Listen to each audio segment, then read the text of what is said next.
je ne mène pas d'enquête, boire une ortie fermentée on the rock au torche-peau fait partie de mes petits plaisirs quotidiens. À cette heure-là, c'est tranquille, enfin, habituellement. Mais laissez-moi me présenter, Humphrey Bogart, détective privé. Discrétion, patience, opiniâtreté, pour vous servir.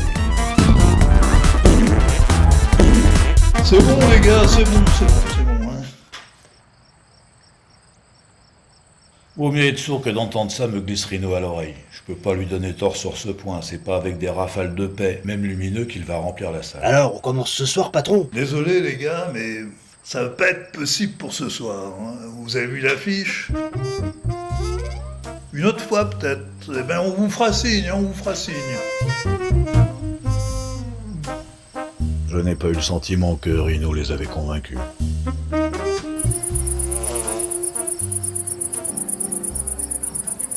Deux gentiètes torche-peau, gingembre, framboise sur paille, une grenade cerise.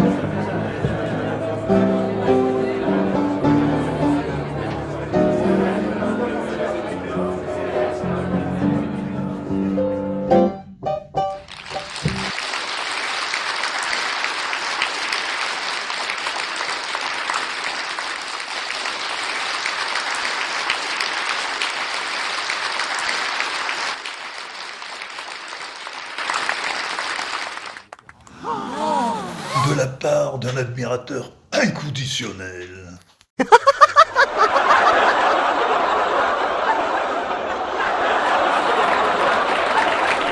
Bichette, je vais retrouver, je t'assure.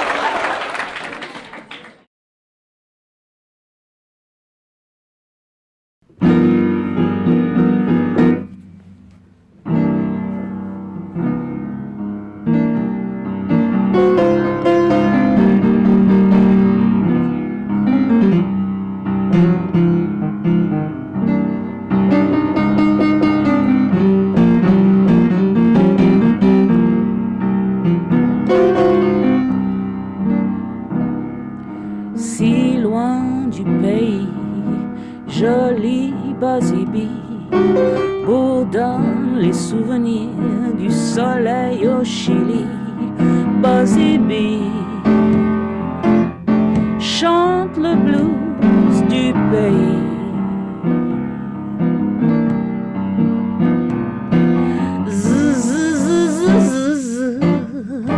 Basi nostalgie.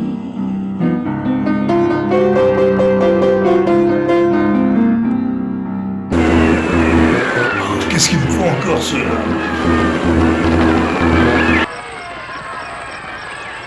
Et que je vous revois plus ! Mes amis, s'il vous plaît, en attendant le retour de la panda sur des paroles de Gérard Monveu et une musique de Pierre Aiguisé, je vais vous interpréter J'ai la rate qui se dilate. J'ai la rate qui se dilate, j'ai le foie qui est pas loin, j'ai le ventre qui se rend. Cette chanson ne faisait manifestement pas l'unanimité dans le public. La panda tardait. Je suggérais à Rino d'aller la chercher. Il envoya Lucan.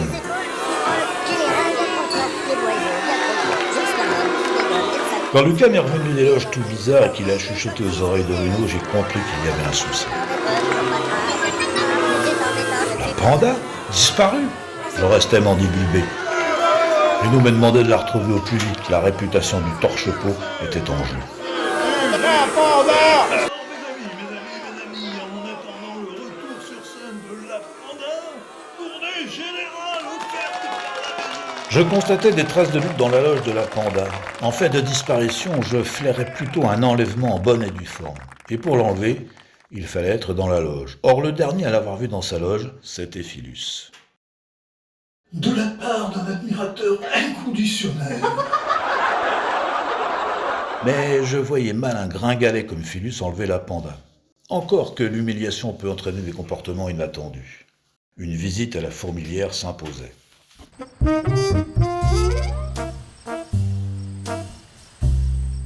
Je demandais à parler à Philus et montrais les traces laissées par son retour sans détour à la fourmilière.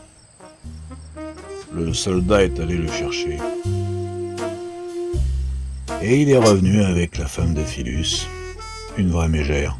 Qu'est-ce qu'il veut, le Begard? Bonsoir, chère madame, Philus n'est pas avec vous? À votre avis, qu'est-ce que vous lui voulez? Savoir s'il est toujours dans la fourmilière. Et comment qu'il y est toujours? J'ai pas sorti ce bon à rien du torche-peau pour qu'il y retourne. Autre chose? Alors bonsoir.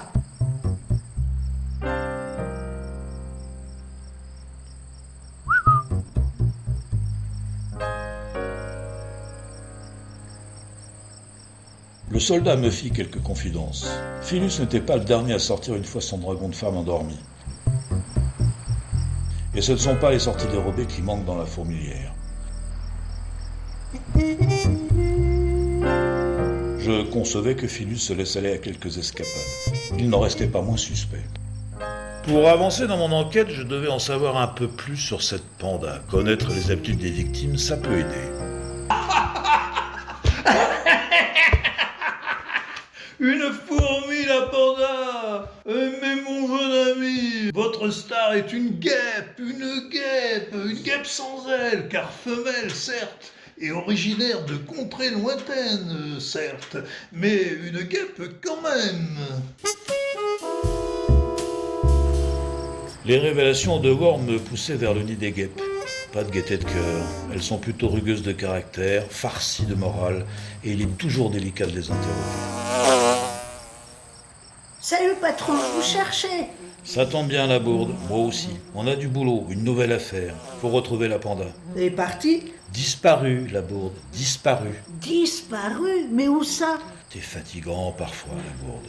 Bon, va rôder dans le jardin, si tu y vois Philus, reviens me le dire. Et sois discret. Ça marche. À plus patron.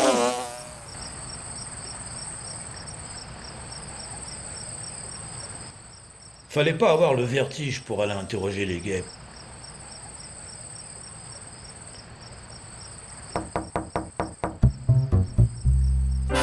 Oui, Humphrey Bogart, détective privé. oui.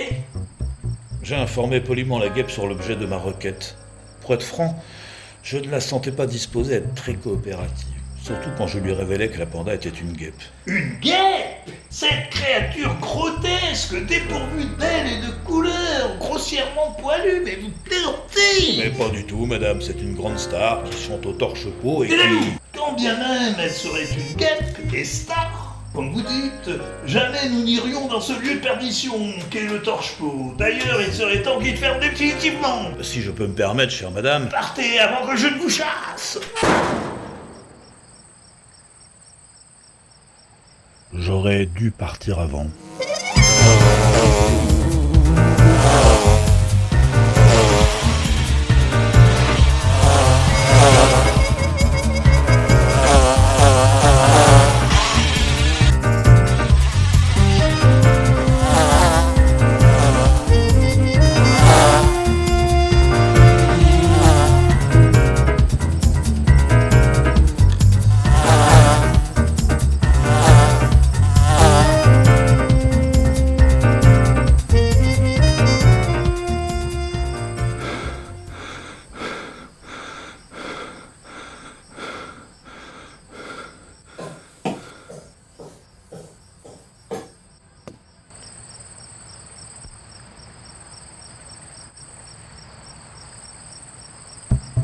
Je restais sceptique. Enlever la panda pour que le torche-peau ferme, pourquoi pas. Et d'autres auraient pu avoir la même idée.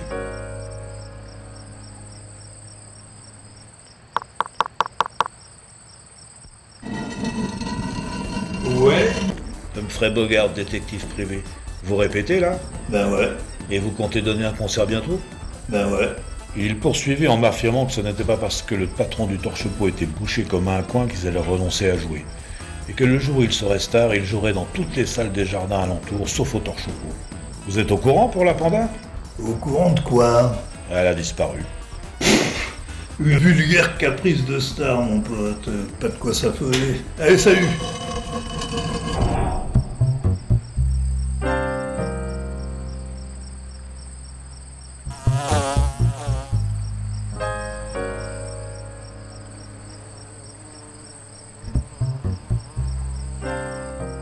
Que la panda se prenne pour une star, c'était une évidence. Mais quoi de mieux que sa disparition pour que les bombardiers jouent au torche-peau? Patron, je l'ai vu. Vu qui? Philus, dans un tas d'herbes coupées avec la plus jolie coccinelle du jardin, et ils se sont... Ça va, la bourde, on a compris. J'avais besoin de faire le point. Feuilleter le quotidien de la veille me détendait. Tu veux bien arrêter de voler, s'il te plaît? Et parfois la rubrique des pucerons écrasés apportait des renseignements précieux. Depuis plusieurs jours, nos compatriotes les guêpes sont victimes d'une vilaine épidémie. En effet, nos guêpes sont couvertes de boutons disgracieux. Les autorités du jardin ont donc pris la sage décision, il y a quelques jours, de confiner les guêpes dans leur nid tant que ne sera pas... Regarde! J'ai reçu ça. Si la panda n'est pas là ce soir, il existe d'autres artistes prêts à la remplacer. C'est même pas signé. Pas très surprenant pour une lettre anonyme, la bourde. Alors je crois savoir qui a enlevé la panda. Éclaire-moi, Bugard. Et vous? Vous avez trouvé qui est le coupable? Comme je suis sympa, je vais vous remettre en mémoire les suspects. Alors, est-ce Philus, épris de la panda, ridiculisé et surveillé de près par sa femme? Les guêpes, désagréables et qui ne souhaitent qu'une seule chose, la fermeture définitive du torche-peau. Les bombardiers, qui voulaient se faire engager pour jouer au torche-peau.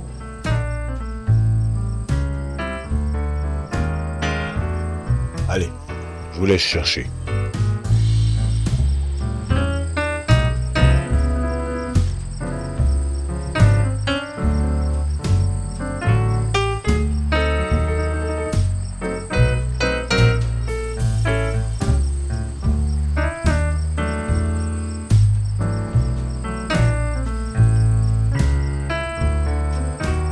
Vous avez trouvé?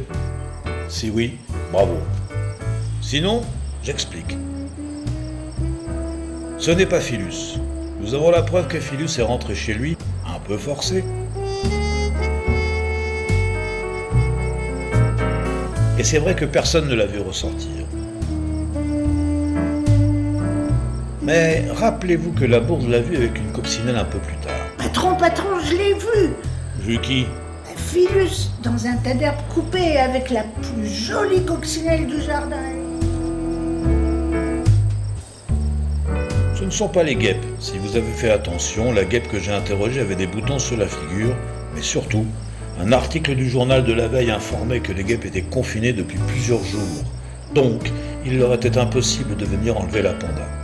Sauf à désobéir aux ordres, mais ce n'est pas trop le genre. Et oui, les bombardiers sont les coupables. Je l'ai compris quand Rino m'a montré la lettre anonyme, et que je l'ai reniflée. L'odeur de prout et de brûlé ne laissait aucun doute sur les auteurs de la lettre. C'est vrai qu'elle sentait le prout. C'est ce que je viens de dire là-bas. Les bombardiers voulaient absolument jouer au torche-peau. Ils ont donc enlevé la panda pour forcer Rino à les engager à sa place.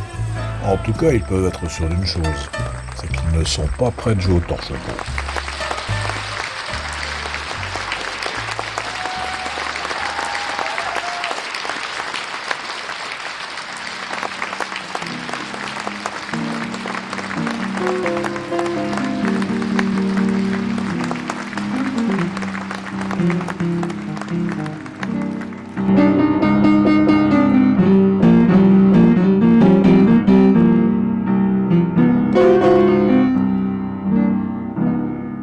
Si loin du pays, joli Basibi, beau dans les souvenirs du soleil au Chili.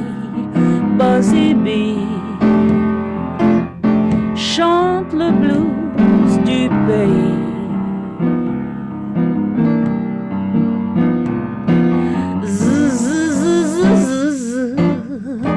Basi nostalgie. Quelle classe cette panda!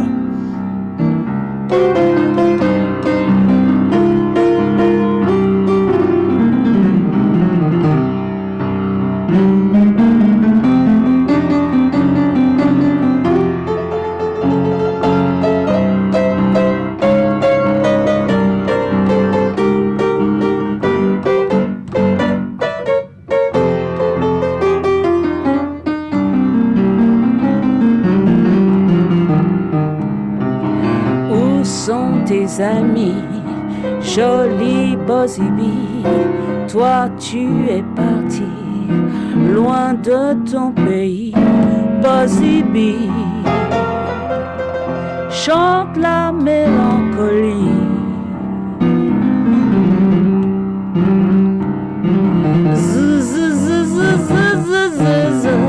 C'est le blues du pays.